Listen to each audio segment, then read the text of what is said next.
Kashmir, but spread across Rawalkot, Dirkot, Dadial, as well as in Kotli. Ladies and gentlemen, the details that we're getting in, that the government of Pakistan has once again reached out to the protesters for talks. In fact, they've reached out to the Jammu and Kashmir Awami Action Committee. This is the very committee which has been at the forefront of the protests that are taking place on the ground. They are demanding scrapping of 12 legislative assembly seats. Now, these seats are reserved for Kashmiri refugees living in Pakistan, and also cuts in local taxes before any talks with the federal government. In fact, since last weekend, what we are given to understand, numerous attempts have been made by the Pakistani government to have some sort of a negotiation with the Awami Action Committee, but all the talks have essentially failed because there have been no assurances given by the Pakistani government to begin with. Secondly, what is also important to point out here is that in the last 3 days, the protests have actually taken place in almost various parts of Pakistan-Occupied Kashmir, unlike what we have seen in the past when the protests were basically limited to one particular region. Let me also go across to my colleague Gursimran, getting us the latest details.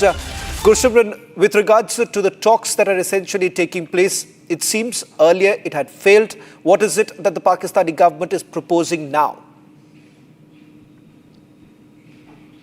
Shawan, what we are getting to know that this afternoon, before the last rites of 3 of the 11 youths that have been killed in the firing yesterday, there was a call that was made by the Prime Minister's office to Awami Action League, and it was for the talks to take place, but Awami Action Committee has completely denied any talks before 2 key decisions to be taken. They said that before these decisions are taken, there will be no talks, and these decisions are that the 12 legislative assembly seats in the Pakistan-Occupied Jammu and Kashmir Assembly that have been reserved for Kashmiri refugees in Pakistan, they be scrapped immediately. Awami Action Committee is saying that this is to dilute the power that lies with the people of Pakistan-Occupied Jammu and Kashmir, and this is to give central government an upper edge and to control the Assembly of Pakistan-Occupied Jammu and Kashmir. Reason being that the central government will have 12 nominations in their hand, and they can actually nominate their own people, with which the rights of the people of Pakistan-Occupied Jammu and Kashmir, they will be diluted. Second demand that they have done, that the federal government that has placed several taxes apart from the provincial taxes on the people of Pakistan-Occupied Jammu and Kashmir,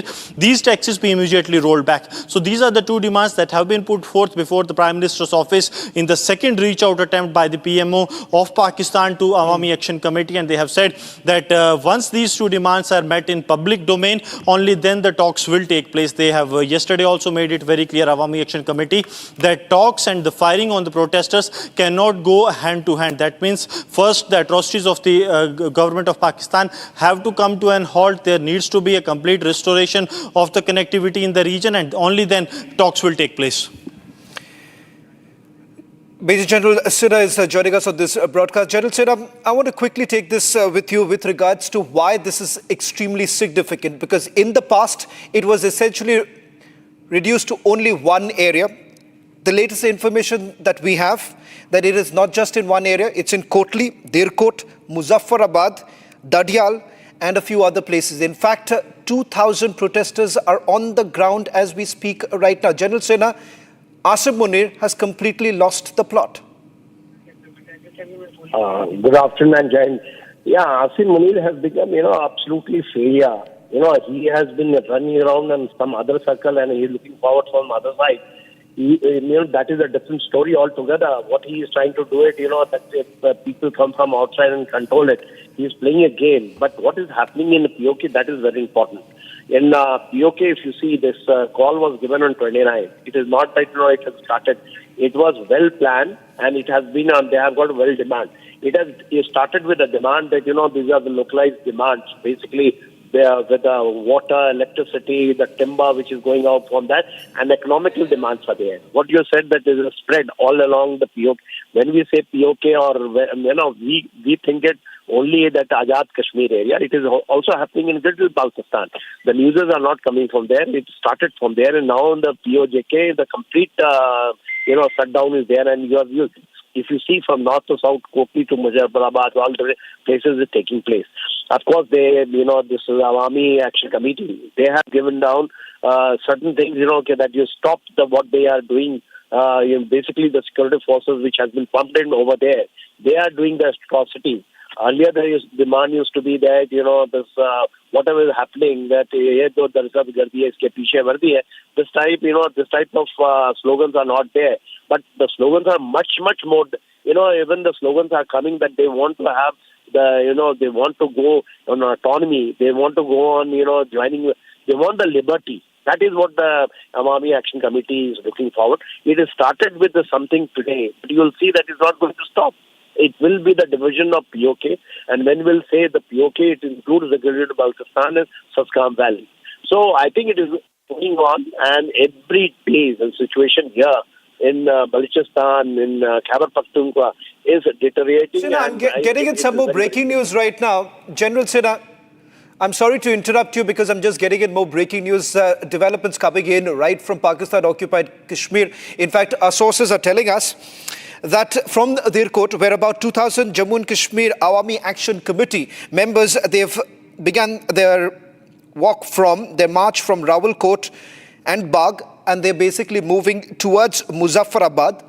This is an attempt that is being made by the Awami Action Committee to once again register their protest, despite attempts that were made by the Pakistani army to stop them from going towards Muzaffarabad. On your screens right now, these are the vans that have been brought in by the Pakistani police to try and stop the protesters from moving from this bridge. Now, what you see on your screens, now at one end of this particular bridge that is in Dirkot in Pakistan-Occupied Kashmir, where you essentially have the protesters being stopped, barricades have been put out, containers have also been put on these very bridges so that they are not allowed to go any further. Now, this, what you see, is the latest coming in from Dadial. Now, I'm just going to take you through some more details I have from our sources in Jammu and Kashmir, in Pakistan-occupied Jammu and Kashmir. And that is, in Dadial, a convoy of JKAAC workers, and they were basically moving from Chakswari as well as Islamgarh. They were marching towards Muzaffarabad, and they was opened fire by the police, resulting in deaths of 2 civilians, injuries to approximately 10 people. Now, moving to Muzaffarabad, where a sit-in protest was organized, 2,000 people reported at Lal Chowk, and they were basically protesting against the casualties that took place in Dirkot. The protest was later shifted to Muzaffarabad bypass to avoid the convoys arriving from other places. And here too, reports are coming in of aerial firing as well as tear gas shelling. 2 civilians have also been reportedly killed. Now, this is coming in from Muzaffarabad. One more update coming in from Dirkot right now, where 4 civilians have been killed and 16 individuals have been injured. And this, once again, we are being told that this was while 2,000 Jammu and Kashmir Awami Action Committee members were basically carrying out a march from Rawalkot and Bagh, and they were moving towards Muzaffarabad. I'm not very sure if we can just listen to some of the sloganeering that's taking place, and I'm going to highlight some of the key points that are being made right now and why this means more trouble for Shehbaz, Sharif as well as Asim Munir.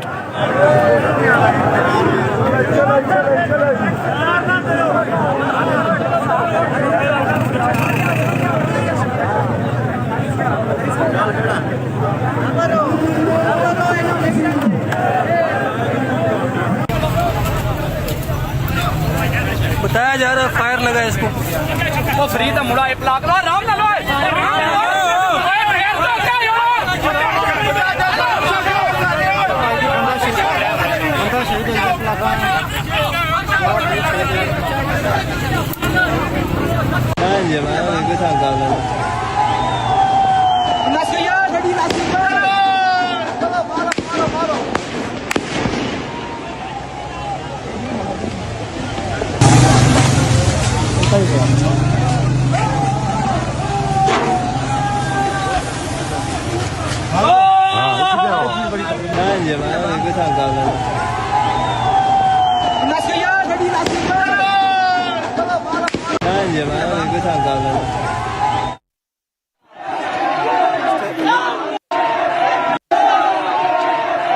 top sources now confirming to Republic TV that this morning about 15 people, including 3 policemen, they were basically killed and over 100 people were injured in the protest that have taken place. Now this is moving towards Muzaffarabad, where you can see how the protesters, the civilians, were all being stopped. Now the Awami Action Committee has basically launched the march, and this march is from Mirpur to Muzaffarabad, when essentially what you're seeing right now, this is moving towards Muzaffarabad, when they were basically being stopped, and the police as well as the army opened fire, resulting in 15 people, which includes 3 policemen. They were basically killed. Over 100 people have been injured. Now this is the 3rd consecutive day when the permissions were basically not granted, resulting in violent protests that are taking place in Pakistan-Occupied Kashmir. Now, why exactly are they protesting? The reason being that Joint Awami Action Committee, that's the main body spearheading these protests, they are essentially demanding a 38-point charter that has been put out, and they are protesting regarding legislative assembly seats that have been reserved, and secondly, taxes that have essentially been imposed. Now, listening to some of what the leaders and the civilians have to say. यहाँ पे पहुंचाया नीलम का, जितनी पिछली रुकावटें थी सारी अबूर करके साथ मशीन रखी हुई है, तो यहाँ पे ये पहुंचाए। ये सूरत-ए-हाल की हुई है जी, ये करप्ट दजाली जो यहाँ पे नायल इंतजामिया है, ये अनवार सरकार है, तो लोगों का जोश और जज्बा दीदनी है, यूथ की एक बड़ी तादाद इस काफिले में, तो अब ये रुकावटें दूर करते करते यहाँ तक ये पहुँचा है।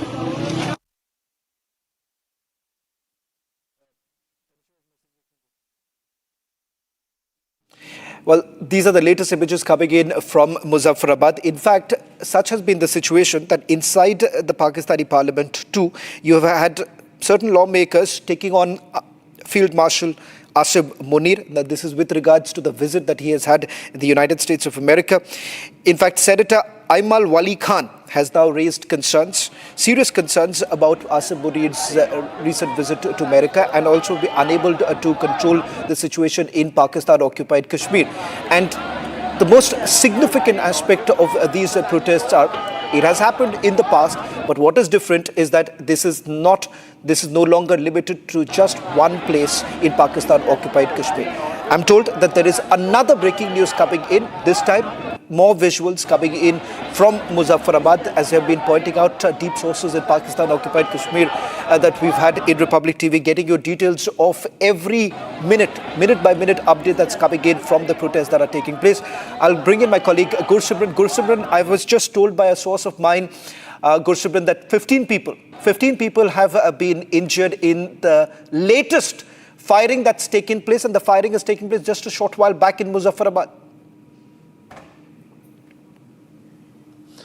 Yes, Shawan, what is happening that there is a limited flow of information due to the internet ban and the mobile connectivity and the landline connectivity ban that has been placed by the Pakistani administration, because the Pakistani federal government and the army wants to suppress this because it is now going out of their hands. The protest which once the Pakistani army used to organize against the ruling dispensation is now completely has gone out of their hands, and that's why they are rattled, and the firing has been opened. As you mentioned, that 15 people have been injured. Yesterday also the injured count was more than 100, and 14 was the number that lost their life, 11 civilians and 3 police personnel that were killed in the protests that have taken place. And Awami Action Committee in the daily evening, they come out with a statement, and they have said that this protest is going to intensify because there was last rights of 3 individuals that were killed yesterday in the Pakistani Armed Forces firing, and after that there was an announcement that was made that these 3 shahadats will not go in vain, and we will avenge the killings and also get our rights back. So a clear-cut message that has come from the Awami Action Committee that they are not going to surrender to the atrocities that are being committed upon them, but they will come stronger and they will get their rights back, all the 32-point agenda that they have.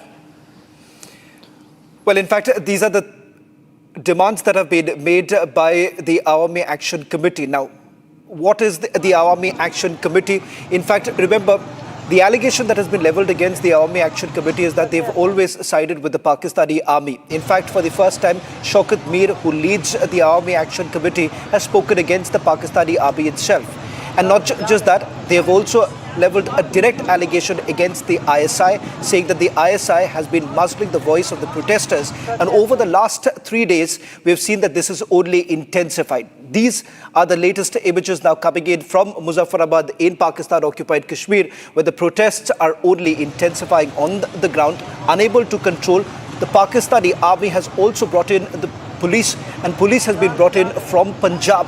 In fact, it turns out that the deployment is over 1,000. Over 1,000 police personnel have already been deployed on the ground, and despite the kind of deployment that has been made, the civilians are carrying out with the protest, exposing the Pakistani government, Pakistani army's policies.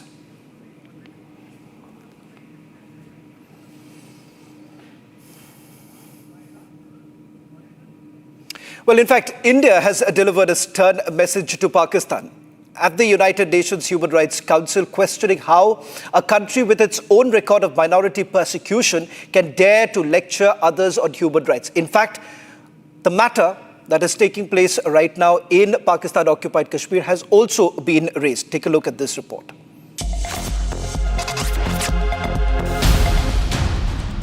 After UNGA, India tore into Pakistan at the UNHRC. Speaking at the 34th meeting of the UNHRC's 60th session in Geneva, Indian diplomat Mohammad Hussain called out Islamabad's hypocrisy in sharp terms. Mr. Vice President, India is steadfastly making efforts to ensure that fullest enjoyment of human rights by our people and to realize sustainable development. We must collectively reaffirm our commitment to the ideals of the VDPA. Mr. Vice President, we find it deeply ironic that a country with one of the world's worst human rights records seeks to lecture others. Their attempt to misuse this forum with fabricated allegations against India only expose their hypocrisy. Instead of making baseless propaganda, they should confront the rampant state-sponsored persecution and systematic discrimination against their own religious and ethnic minorities that plague their own society.